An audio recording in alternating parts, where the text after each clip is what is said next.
In this video, we will walk through setting up the Toshiba AS3 drive for single-phase input use. You can use any two of the three terminals for input wiring. You will have a red screen when you first power up with single-phase power. The drive will show an EPHI error input phase. Press the F3 button. We are going to change parameter F608 to disabled.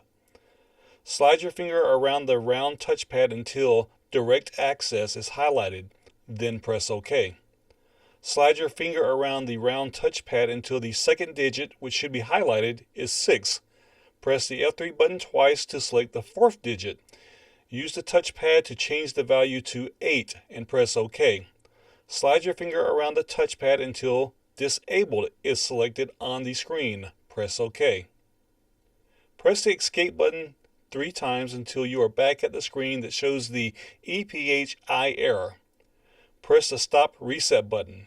You should see a CLR message. Press the Stop Reset button once more. The drive will reset and is ready for single-phase input use.